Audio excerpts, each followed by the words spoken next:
जी महाराज नित्य पद रचना करके गायो करते और दर्शन के समय श्री गिरिराज जी में ऊपर श्रीनाथ जी के मंदिर में जाकर के सेवा कियो करते से चलो जाते अपने अपने कक्षन में और ठाकुर जी खिड़की से निकल करके दौड़ के जाते सूरदास जी की कुटिया में। सूरदास जी को दिखाई तो देवे ना है, चुपचाप ठाकुर जी जाकर के बैठ जाते और कोने में विराजमान है करके थोड़ी पे हाथ धर के सूरदास जी को देखते ही रहते। बस सूरदास जी नए नए पद बना बना करके गायो करते, ठाकुर जी बैठ करके उनको श्रवण करते रहते। अच्छा एक बात बताऊं, पता तो सूरदास जी को भी है कि ठाकुर जी आते हैं। तो जैसे ही गुसाई जी आरती करके बाहर गए, कपाट बंद गए, शामा शाम दोनों बिलग है गए। किशोरी जी बोली मैं सबरी सच्चाई बताऊंगी गुसाई जी को। बोलो कहा बताओगी? बोले सब झूठ बोलो तुम सपने अपने के कि मधुमंगल श्री रामा मुझे पता तुम कहीं खिड़की ते निकल के जाओ कोई के पास और मुझे सब पता मैं गुसाई जी को बताऊंगी। ठाकुर जी चरण श्री जी मान जाओ मत बताइयो, तुम जो कहोगी सो करूंगा मत बताइयो। किशोरी जी बोली एक शर्त है। बोले तुम जो कहोगी सो करूंगा, तुम बताओ कहाँ करना है। श्री जी बोली कल ते मैं चलूंगी संग में तुम जहां जाओ मां मुंह को लेके चलो। ठाकुर जी बोले जे ना है सके। बोले चो ना है सके। बोले आप बड़ी बड़ी करुणामयी है, बड़ी दयालु हैं, मैं तो जाऊं बा बेचारे लोग भक्तन से मिल मिला के आ जाऊं, उनके बेचारे इनके दीन दुखन को देख करके सब कुछ दे दोगी उन्हें, या हमारे मैं आपको अकेले छोड़ के जाऊं यहीं पे, आप मत चलियो। श्री जी बोली तो ठीक है मैं गुसाई जी को बता रही हूँ। ठाकुर जी बोले ना ले जाऊं तो ये गुसाई जी को बता देंगे, और गुसाई जी को पता चल गई तो गुसाई जी मेरा आनो जानो रुकवा देंगे।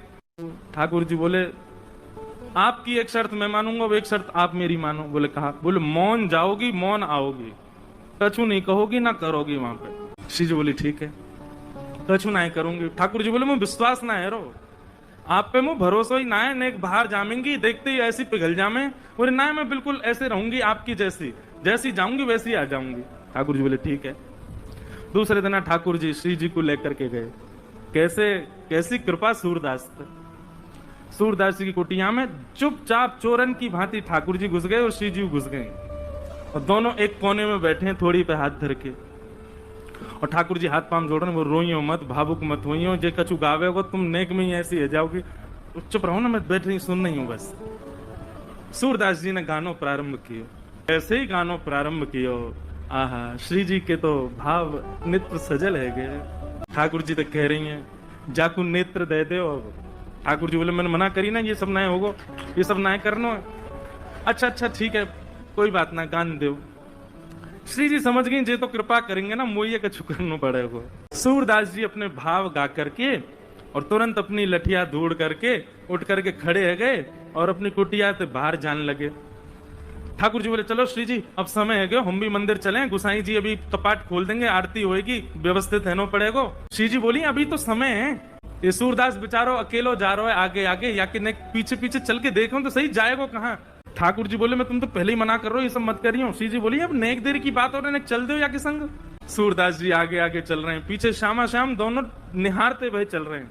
तभी एक बहुत गहरो गड्ढो आया सामने। सूरदास जी जब गड्ढा की तरफ जान लगे, जैसे ही जान लगे श्री जी बोली अरे अरे ये देखो गड्ढा में गिर जाएगा, अरे याकू जल्दी जाके रोको। ठाकुर जी कह रहे नहीं श्री जी बिल्कुल नहीं, वाकू गिरन दो, अपने आप संभलेगो, तुम बिल्कुल मत जाओ। अरे तुम कैसे हो बेचारो, गिरवे वारा हो, वाकू लग जाएगी वाके। दोनों में ऐसी बात चल रही, इतने में सूरदास जी गिर गए गड्ढा में। ठाकुर जी बोले जल्दी चलो मंदिर खुलवे को समय है क्यों। श्री जी बोली पहले याकू बाहर निकालो, ये जब बाहर आ जाएगा तब जाऊंगी। ठाकुर जी बोले देखो मान जाओ। बोले ठीक है तुम अकेले चले जाओ, मैं तो ना जा रही, मैं तो याकू निकाल के जाऊंगी। अब श्री जी के बिना ठाकुर जी कैसे जाएं? ठाकुर जी बोले मैं तो पहले ही मना कर रहा हूं, मत चलो, मानो ना हो, मैं तो जानू ना आपकी बातन ने, ऐसी कृपा कर दें कोई पे भी। बोले कोई पे भी? सूरदास है। बोले मैं जानू पर यहाँ पे अभी कृपा ना करनी, कछु दिना और याकू ऐसे ही रहने दो। श्री जी बोली ना मुंह पे ना देखो जा रहा हो, अब ऐसा हो जाएगा या पे बिना कृपा किए गए तो जी रुदन करती रहेंगी। बोले मैं सुख से विराजनो चाहूं, वाकई नहीं पहले यहाँ पे कृपा करके चलो। श्री जी ने अपनी चुनरी दी और ठाकुर जी ने अपनी कारी कमरी वहां में बांध दी, और ऊपर से ठाकुर जी वह गड्ढा में चिल्ला के कह रहे बाबा बाबा शब्द सुनते ही सूरदास जी के तो रोंगटे खड़े है गए। बोले जे कौन बोल रहा है? अरे कौन है भैया? अरे बाबा मैं हूँ, यहीं पास के गांव को हूँ, गोपाल। बोले अच्छा भैया कहा कह रहे हो? बोले आप गिर गए हो, मैं आपकी मदद कर दूं, बाहर आ जाओ। सूरदास जी बोले कैसे आऊंगा बाहर भैया, मैं तो बहुत गहरो गिर गए हो। ठाकुर जी बोले मैंने अपनो पटका डाल दियो बाबा, बाकू पकड़ लियो, पकड़ के ऊपर आ जाओ। सूरदास जी ढूंढने लगे, तभी हाथ में पटका आयो। सूरदास जी ने जैसे ही वो पटका पकड़ो, कारी कमरी पकड़ी और ऊपर चढ़ने लगे, तो नासिका के पास जाते वह कारी कमरी में थे ठाकुर जी के श्री अंग की सुगंध, जो आज सवेरे सवेरे श्रृंगार के दर्शन में श्रीनाथ जी में जो इत्र प्राप्त भयो, वह की सुगंधी और कारी कमरी की सुगंधी एक सी है। सूरदास जी बोले, जे सुगंधी तो सुबह सुबह गुसाई जी ने दही मोहे श्रृंगार के बाद, यह पटका में तो कैसे आ रही है? सूरदास जी के मन में संशय नहीं आया कि कोई और होगा, तुरंत विश्वास प्रकट हो गया, श्याम सुंदर ही है। और मानो कमर कसले ही हो, बोले आज सूरदास छोड़ना ना है इनको, बड़ी मुश्किल से आए आज तो पकड़ना है। ऊपर आने लगे सूरदास। यहाँ ठाकुर जी श्री जी की चुनरी ते कारी कमरी बंधी भई है, और ठाकुर जी श्री जी की चुनरी पकड़ के खड़े हैं, और ठाकुर जी की कमर पकड़ के श्री जी खींच रही हैं पीछे, और सूरदास बाहर आ रहे हैं। सूरदास जी जैसे जैसे बाहर आ रहे हैं, नेत्रन में आंसू आ रहे हैं, लेकिन पी रहे हैं। बोले आज बाबू को ना होनो, आज तो चतुराई दिखानी है।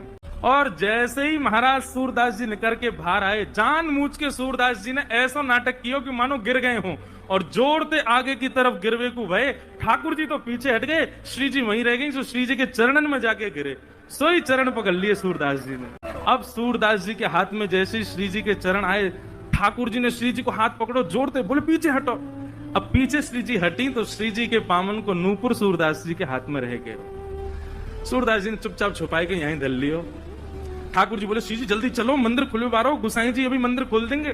श्री जी चलन लगी तो बोली, जय जय, मेरे एक नूपुर की ध्वनि ना आ रही, कहीं गिर को दिख है। ठाकुर जी बोले, दूसरा दिलवाए दूंगो, अब चलो जल्दी। श्री जी बोली, ना मुंह को तो वही चाहिए। ठाकुर जी बोले, यही मारे ना लेके आ रहा हूं आपको। अब पीछे मुड़ के देखिए तो सूरदास जी वह नूपुर को ऐसे कान से लगाए करके वह की ध्वनि सुन रहे हैं, देख तो सके ना है, वह की कोमलता को अनुभव कर रहे हैं। वह बाबा के पास में, जय जय वहीं चलो। ठाकुर जी बोले, अब यहीं पर हिंदू में दूसरी दिलाई दूंगा तुम्हें, अब चलो जल्दी, मंदिर में खुल जाएगा नहीं तो। बोले, ना मुंह को तुझे ही चाहिए। बाबा, हाँ रे भैया कौन है? बोले, मैं ही हूँ गोपाल, अब ही जाने आपको बाहर निकालो। अच्छा भैया, कहे कहा बात है? बोले, बाबा मेरे संग मेरी सखी आई, बाको नूपुर गिर गयो, आपने दल लियो अपने पास, बाकू दे दो। सूरदास जी बोले, जे नूपुर? बोले, हम बे। बोले, जे तो वाको है जो मेरे मुंह को निकार में आयो का। बोले, बाबा मैं वही तो हूँ। बोले, मुँह का पता भैया तू वही है, मुँह दिखाई तो देवे ना है। अरे बाबा मान जा, जे हमारो ही नूपुर है। बोले, अच्छा तेरी सखी के पास एक नूपुर होगा, एक नूपुर तो मेरे पास है। सखी ने आगे आए करके अपने दूसरे पाम के नूपुर की पहचान मुंह को कराए दे, मैं छू करके देख लूंगा कि हाँ जी वही नूपुर है, तो दूसरे पाम में पहनाए दूंगा। और नहीं तो भैया मैंने कहीं तोय दे दी और असली या को हकदार आयो और बाने आके मुझसे कही, तो मैं तो बड़ी विडंबना में फंस जाऊंगा, मुझे तो पता ना है असली कौन है। ठाकुर जी बोले, श्री जी जो बहुत चतुराई कर रहा है, या को पतो चल गई है कि आप ही श्री जी हो, और जो दूसरा पाम पकड़ लेगा आपको। श्री जी बोली, पकड़े तो पकड़न दो, लेकिन आज ये नूपुर लेके ही जाऊंगी। वो नूपुर के प्रति आसक्ति थोड़ी हमारी श्यामा जी की, उनकी तो जब से दृष्टि में आ गए सूरदास जी, तब से बस यही चिंता है श्री जी को कि आप कृपा कैसे करूं मैं। श्री जी आगे बढ़ने लगी। ठाकुर जी पाम पूछो, तुम्हारे पाम पूछो, या के पास मत जाओ, पकड़ लेगो। श्री जी चलती जा रही हैं। लो बाबा दूसरे पाम के नूपुर की पहचान कर लो। सूरदास जी ने दूसरे पाम को स्पर्श किया, बांधी वही नूपुर हाथ से छुई, नेत्रन से आंसू बह रहे हैं। लाली अपनो पहलो पाम आगे कर दे, मैं पहना दूं। श्री जी ने पाम आगे कियो। सूरदास जी जैसे ही नूपुर बांधन लगे, नूपुर बांधते ही सूरदास जी ने तो ऐसे अंक में श्री जी के दोनों चरण पकड़ लिए। बोले, अब नहीं जान दूंगा, अब तो कृपा करो मुंह पे, कृपा करो तभी जान दूंगा। यहाँ ठाकुर जी खींच रहे हैं श्री जी को, लेकिन श्री जी कस के पकड़ लें सूरदास जी ने। अरे बाबा छोड़ दे। बोले, आज नहीं छोड़ूंगा, बड़े दिनान में हाथ आए हो। 84 लाखन में घुमाए घुमाए करके जैसे तैसे तो सूरदास बनो, जैसे तैसे गिरिराज जी आके अटकाऊं, जैसे तैसे श्री वल्लभाचार्य जी की मुंह को दीक्षा प्राप्त भई है, अब ना छोड़ूंगा, अब तो जय जय कृपा करो। बोले, कहाँ कृपा करें? बोले, मैंने जीवन में आपसे कछु नहीं मांगो, लेकिन आज मांग रहा हूं। ये दो चक्षु, इनकी कभी मुंह को अभाव को अनुभव ना भयो कि आपने मुंह को क्यों ना दिए। बहुत कृपा ठाकुर जी जो आपने ना दिए, लेकिन आज पहली बार ऐसा लग रहा है काश मुंह पे नेत्र होते तो मैं दोनों युगल के दर्शन कर ले। तो सूरदास जी ने तो कही है, श्री जी ने तो इतने अपने हाथ धर दिए। बोले, बाबा आंख खोल लो। ठाकुर जी कह रहे हैं मुंह तो पूछ तो ले करो।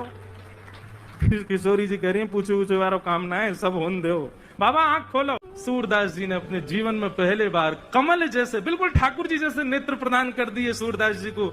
जैसे ही नेत्र खोल करके देखो, आहा, नव दुल्हे ब्रजराज सांवरो, दुल्हन राधा गोरी, बसो मोरे नैनन में यह जोरी, बसो मोरे नैनन में यह जोरी। यही गिरिराज जी की तलेटी में दोनों युगल खड़े हैं, एक दूसरे के गले में गलवैयां डाले और सूरदास जी दर्शन कर रहे हैं। सूरदास जी पे बड़ो अनुग्रह किया ठाकुर जी ने, और अनुग्रह करने के बाद दोनों उनकी खूब रज रज के दर्शन किए। सूरदास जी दोनों जैसी जान लगे, सूरदास जी बोले जय जय, अब एक कृपा करो। बोले कहा, ये जो दो नेत्र आपने मुझ को प्रदान किए ना, इनसे मैंने आपके दर्शन कर लिए, अब ये नेत्र मुंह से वापस ले लो, अब मुंह को फिर से आंधरो बनाए दो। क्यों? बोले अब आप दो बस गए, बस आप दो मेरे चित्त में विराजे रहो, बाकी अब संसार में मुंह को कोई और को नहीं देखना, फिर से मुंह को अंधो कर दो। बोलो भक्त वत्सल भगवान की।